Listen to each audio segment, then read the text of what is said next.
Olá pessoal, Winnicott do Zero, aula 20. Então continuamos aqui no Adam Phillips para falar um pouco sobre o uso do objeto, né? Conceito complexo aqui, bem autêntico, original do Winnicott, que está nesse livro, mas também se encontra aqui no Brincar e a Realidade, né? Então, só para localizar, a gente está na parte chamada Gênese da Realidade, né? Que é o capítulo 5, e nós falávamos no outro vídeo sobre o papel do espelho da mãe e da família no desenvolvimento emocional da criança. E aí até uma das partes que foi colocada foi isso, né? Quando olho, sou visto, então existo. Agora posso dar-me ao luxo de olhar e ver. Agora posso olhar criativamente e o que eu apercebo também percebo.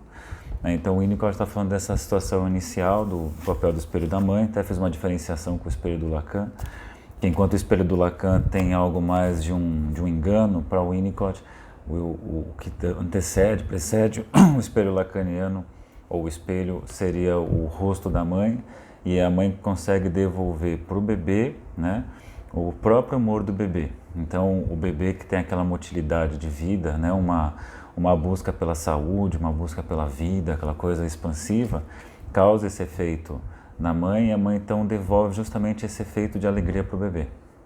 Então quando essas coisas acontecem, né, de ter uma experiência psicossomática do bebê, né, dessa vivacidade, e ele oferece isso para a mãe devolve essa vivacidade para o bebê, lembrando daquela regrinha do cofrinho do self verdadeiro, eu coloco moedinhas ali dentro desse cofrinho. Agora imagine a situação então de que a criança faz isso, né, tem essa vivacidade psicossomática e oferece isso para a mãe, né, o cuidado materno, mas daí do outro lado você tem uma mãe, como o Winnicott traz aqui, por exemplo, num estado depressivo, ou preocupada com uma outra coisa que não o bebê, então ela não devolve o humor do bebê, devolve o próprio humor para o bebê, então passa a se tornar, obviamente não é uma vez só, mas assim, pensando na constância disso, o bebê então não consegue se encontrar no rosto da mãe, ele vai precisar encontrar o próprio rosto da mãe. Isso vai começar a caminhar para o que ele vai chamar de false self, que vai ser o assunto da próxima aula, mas aqui no texto do Adam Phillips, ele começa falando do espelho, aí ele vai passar pelo trecho do uso do objeto, então fazer um comentário rápido aqui sobre isso. Então ele vai colocar assim, então ele põe, né, a mãe é a testemunha constitutiva do self verdadeiro. Se ela viola a onipotência inicial do bebê, forçando-a a vê-la, ela insulta o self do bebê, forçando o self a se ocultar. Tudo depende da transição da percepção da mãe como sendo objeto subjetivo para a percepção da mãe como objeto percebido objetivamente, da transição de ver a si mesmo através do outro para efetivamente ser capaz de enxergar o outro. É um processo para o qual o bebê, não a mãe, deve tomar a iniciativa. A imposição de um ritmo só pode ser gerenciado pelo bebê através da submissão. Então ele está falando uma série de coisas aqui interessantes, né? Então do tipo, então a mãe é testemunha constitutiva do self verdadeiro. Se ela então devolve o próprio humor, ela impossibilita a constituição de um self verdadeiro no parte do bebê. Então ela força a ocultar e coloca um falso self no lugar. Aí ele diz assim, tudo depende da transição da percepção da mãe como sendo objeto subjetivo, né, subjetivamente concebido, para a passagem do objeto objetivamente percebido.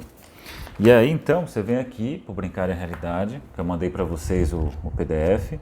Se você não está nos grupos de WhatsApp ou lá no Facebook, no meu grupo de psicanálise, você pode colocar no Google, você vai achar o PDF fácil, porque para comprar esses livros está muito difícil, porque eles não estão no mercado mais, né? Acho que estão renovando com a editora, direitos autorais, sei lá eu, mas está bem difícil encontrar.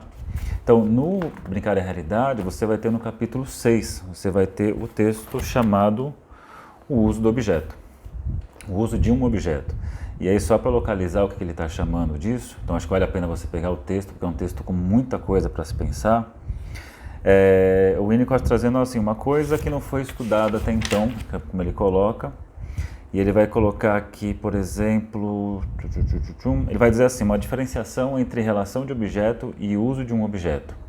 Ele põe assim, talvez na 123 no texto, talvez sejam necessárias algumas considerações a mais para que eu forneça meu próprio ponto de vista sobre a diferença existente entre a relação de objeto e o uso do objeto. Na relação de objeto, o sujeito permite que se efetuem certas alterações no eu, self, né? Alterações do tipo que nos levou a criar o termo catexia. O objeto tornou-se significativo. Então, ele coloca o cenário do que é a relação de objeto. Aí fala mais embaixo, no outro parágrafo. A relação de objeto é uma experiência do sujeito que pode ser descrita em termos do sujeito como ser isolado, né? Porque tem a dimensão da relação de objeto, mas esse objeto ainda é da ordem desse mundo interno, né? Do subjetivamente concebido pelo bebê. Que a gente já falou em outras aulas, que isso foi pensado como uma forma da fantasia, né? Que o Winnicott vai diferir um pouco nesse sentido, que ele vai dizer assim, então, ó, quando fala do uso de um objeto, entretanto, toma a relação de objeto como evidente, ou seja, já tem relação de objeto, e acrescento novas características que envolvem a natureza e o comportamento do objeto. Por exemplo, o objeto, se é que tem de ser usado, deve ser necessariamente real, no sentido de fazer parte da realidade compartilhada e não um feixe de projeções. A gente já falou isso em vários vídeos que eu coloquei aqui, dessa questão da importância do objeto real, né? Então, enquanto para Freud a realidade é algo frustrante, para Winnicott, né, é algo extremamente necessário para possibilitar um ser estar no mundo compartilhado, preciso do que é a realidade do objeto, né? Então ele está colocando isso, para ser usado deve ser necessariamente real, no sentido de fazer parte da realidade compartilhada. Quando você pega o texto um pouco antes aqui, do Brincar da Realidade, o uso de um objeto, ele vai falar um pouco aqui de um caso fronteiriços, né, o borderline, e é muito claro, assim, como a questão borderline fica muito nessa impossibilidade de fazer o uso do objeto. O objeto não sobrevive como objeto real. Então sempre aquela coisa, tanto que uma das defesas mais comuns, né, que você enxerga quando você trata um caso desse, é a identificação projetiva. Identificação projetiva tem um controle, né? Você tem uma projeção de objeto interno naquele objeto externo, é projetivamente colocado ali, e tem um controle onipotente daquilo. E nós sabemos o quanto no quadro borderline isso acontece recorrentemente, né? E fica sempre aquela tentativa dessa passagem, né, do relação de objeto para o uso de objeto, que o Winnicott vai dizer assim, que é uma das passagens mais complexas e mais difíceis de você conseguir trabalhar na clínica. Então, porque a gente sabe, os casos fronteiriços levam a relação assim, a níveis quase insuportáveis. Se você lembrar daquela sobre a Margaret Little, é exatamente isso, ela fica nesse nível projetivo, muitas vezes, o objeto, né, é projetado o tempo todo, e o Winnicott trabalha no sentido de poder, em algum momento, passar para essa relação de uso de um objeto com a sua concretude, com a sua realidade própria e externa e objetiva. Ele vai dizer que só quando isso acontece que é possível o amor, mas não entender o raciocínio que ele coloca. Aí ele vai dizer aqui, que mais precisamos pegar? E aí ele vai trazer alguns pontos. Aí ele vai dizer assim, ó, por enquanto fiquemos por aqui, ou seja, que o relacionamento pode ser descrito em função do sujeito individual e que o uso não pode ser descrito a não ser em função da aceitação da existência independente do objeto, a sua propriedade de estar sempre ali. Então, mais uma vez, o objeto existe, real, está ali na realidade objetiva, está sempre ali. Não se trata de uma projeção, que só existe só no momento que é projetado. Então, a realidade existe concretamente. Veremos que são exatamente esses os problemas que nos interessam quando examinarmos a área para a qual tentei chamar a atenção no meu trabalho, sobre o que eu denominei de fenômenos transicionais. Aí ele vai trazer um ponto transicional que, assim, acho que é uma das partes mais criativas e mais complexas do que ele vai colocar, muito paradoxal, né? O Winnicott trabalha com a noção de paradoxo o tempo todo e sempre é claro, o paradoxo não foi feito para ser solucionado, o paradoxo foi feito para ficar mantido no paradoxo, porque o paradoxo causa a movimentação necessária o tempo todo, essa inquietude. Aliás, acho que isso é uma questão da clínica psicanalítica, pelo menos assim que eu enxergo. O paradoxo que o paciente traz, ou que a gente enxerga em alguma coisa, não é feito para ser resolvido, para se transformar numa coisa assim, tá, então é isso. Não, é sempre um paradoxo, é sempre um entre, é sempre alguma coisa transicional. E ele diz assim, ó, muito importante, sigam aí, ó.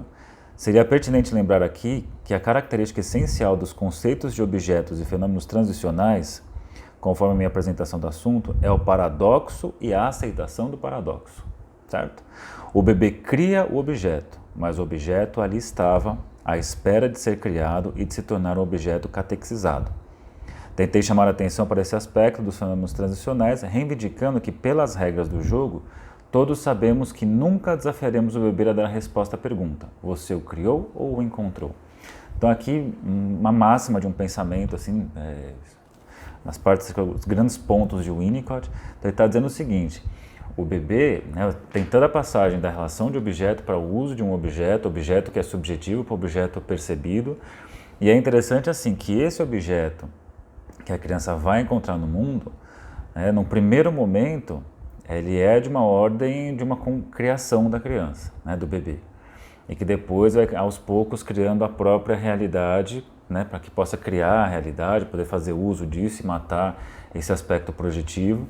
E está dizendo assim, ó, nesse momento, vamos pensar qual momento, por exemplo, o momento que o bebê vai em direção ao seio.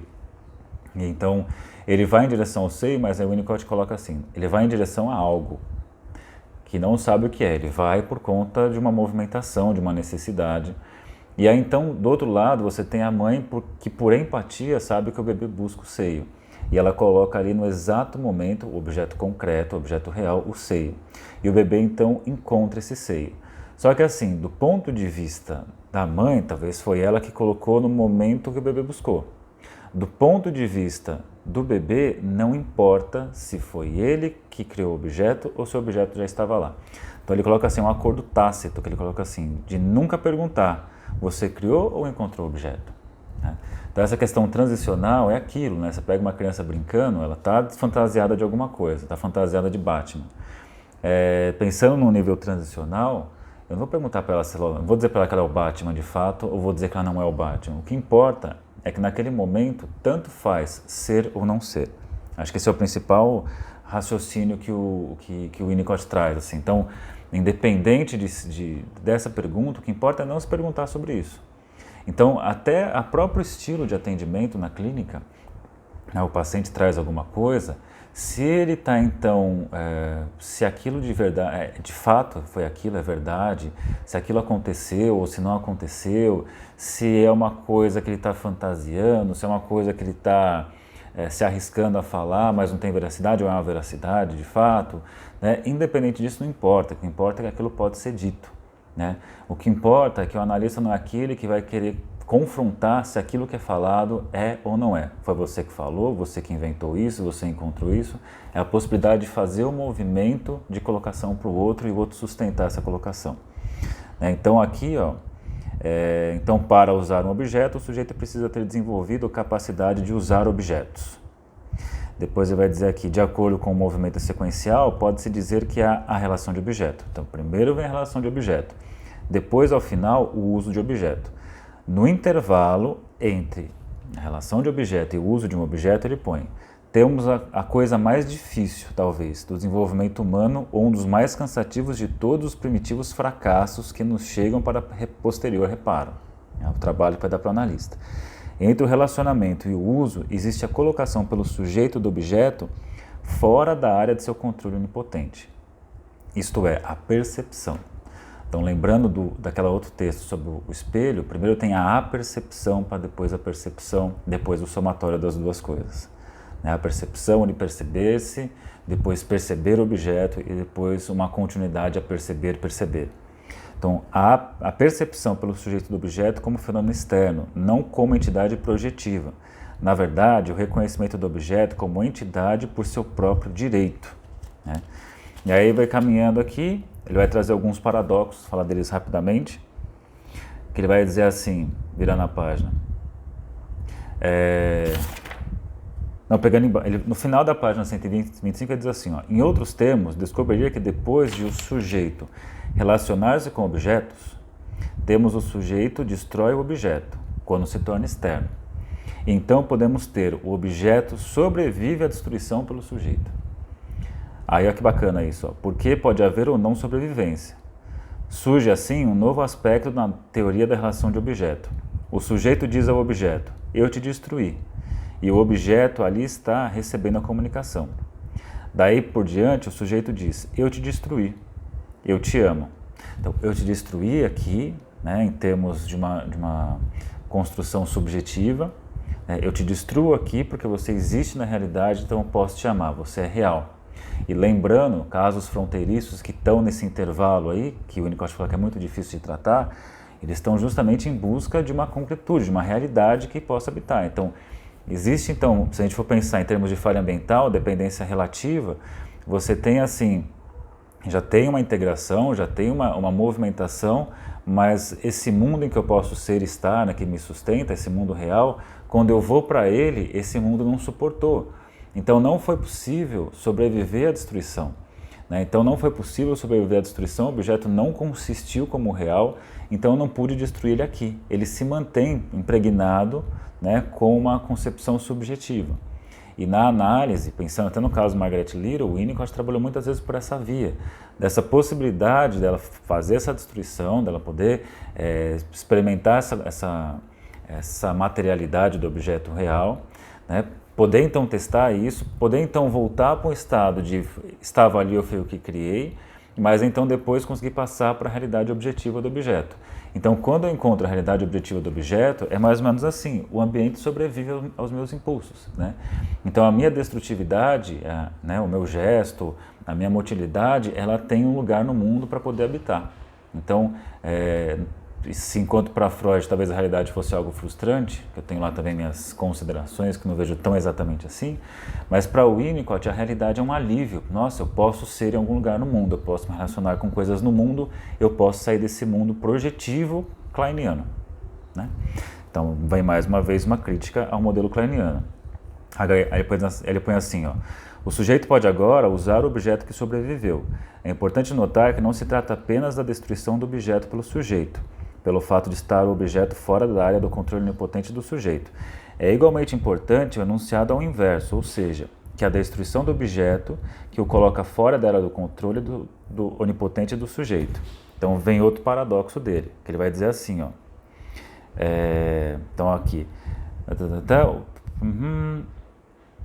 o enunciado inverso, ou seja, é a destruição do objeto que coloca para fora. Então ele está dizendo assim, você tem a relação de objeto e o uso do objeto. No uso do objeto, o objeto é colocado para fora. Então ele fala, não é que está por um lado, por estar para fora que eu posso usar o objeto, mas ao mesmo tempo é o uso do objeto que coloca ele para fora. Então você fica mais um paradoxo que ele coloca. Aí ele traz aqui, ó: permitam-me repetir, trata-se de uma posição a que o indivíduo pode chegar em fases primitivas do crescimento emocional, só através da sobrevivência real de objetos catequizados, que se encontraram na ocasião em processo de serem destruídos por serem reais, de se tornarem reais por serem destruídos. Então olha isso aqui, ó, de novo. Serem destruídos porque são reais, e se tornam reais por serem destruídos. Então, mais um paradoxo para não ser resolvido. E aí vem uma máxima do texto que é: o postulado central dessa tese está em que, enquanto o sujeito não destrói o objeto subjetivo, material de projeção, a destruição surge e se torna característica central, na medida em que o objeto é objetivamente percebido, tem autonomia e pertence à realidade compartilhada. Essa é a parte mais difícil da minha tese, pelo menos para mim. E aí ele vai falar uma porção de coisas super interessantes, é um texto curto, mas que tem muito conteúdo. E aí só para retomar aqui o Adam Phillips, então ele está falando justamente disso. Então, na relação do espelho, que foi a ideia desse capítulo, apesar de chamar a gênese da realidade, então a realidade no sentido de que o bebê pode se aperceber primeiro, depois perceber, depois uma extensão de uma coisa com a outra, e daí então de passar desse objeto concebido subjetivamente para o objeto percebido objetivamente, a possibilidade de destruir esse objeto em termos de uma ideação para ser projetada, então o objeto real, então assim, eu posso destruir e agora eu te amo. Quando é impossível essa destruição do objeto, né, quando é impossível essa sustentação do objeto, pode pensar nos casos fronteiriços como eu já falei, vamos chegar na outra parte do texto, que ele vai colocar aqui, ó. Até vai colocar, por exemplo, na 188 do Adam Phillips, ó. Ele vai colocar: o Winnicott descreve um mundo que o sujeito pode usar, o que pode retroalimentar o sujeito com alguma substância diferente do eu. Pacientes que foram privados dessa experiência precoce e crucial precisarão de análise para que possam desenvolver sua capacidade de usar objetos. E aí, o grande ponto da análise não é as intervenções interpretativas, que o Winnicott vai dizer nesse texto aqui de novo do uso do objeto. Quanto tempo eu interpretei mais por uma necessidade minha, né, por uma necessidade pessoal de interpretar. Porque nesses casos aqui, qual que é o manejo clínico? Não é interpretação, e sim sobrevivência. Então, sobrevivência para eu poder consistir como objeto real. Por isso que o Winnicott fala nesse texto daqui, né? O quanto eu aprendi a esperar, esperar, esperar. Então, muitas vezes, quando a gente vai atender, se sente meio na obrigação de ter um papel um pouco ativo, né? Então, às vezes, fazer uma intervenção mais assim, uau, né? E o Winnicott fala, isso serve só para você se exibir para você mesmo, para os seus colegas, sei lá, numa supervisão. Mas, em termos da prática, esse paciente que está nesse limbo entre relação de objeto e uso de um objeto, é justamente estar ali. Estar ali na constância, receber o que é trazido, receber ataques, receber tudo que for trazido e poder consistir no tempo e espaço com o objeto concreto, para poder então ter a possibilidade de encontrar o objeto, poder ficar na dúvida se o objeto foi criado ou foi encontrado, então poder matar esse objeto, poder perceber o analista de maneira objetiva e daí então poder amar essa relação, cair talvez num outro nível, não do amor do enamoramento, mas de amar, porque agora o objeto sobrevive aos meus impulsos, então a realidade é um lugar possível de ser habitada, e não sempre essa reclusão para uma fantasia projetiva, né? E aí então ele vai colocar, quando isso então é impossível, o que vai acontecer vai ser o assunto da próxima aula, que ele vai chegar aqui na página 190, que são os falsos selfies, né? Então, o falso self, o que é? Falso self, então, quando esse espelho não pode devolver ao bebê o que o bebê causa, né, na mãe, né, no cuidado materno, né, quando a percepção é forçada e a percepção é impossível, então vai se montar coisa na base da submissão. E a base da submissão é um senso de futilidade, né, uma sensação de futilidade por ser submisso, por não poder estar no mundo, agir no mundo a partir da minha vivacidade psicossomática originária natural. Eu sou obrigado a abrir mão disso, então ir para uma tentativa de decifrar o humor do outro, a necessidade do outro, e aí o outro fica uma coisa assim, como não pude passar pelo processo da relação de objeto ao uso de objeto, fica sempre uma coisa lá fora, mas é um lá fora que eu não tenho contato com isso e eu posso só então relacionar com isso de forma projetiva e fantasiosa. Então é isso. Então, bons estudos e até a próxima aula sobre falso self.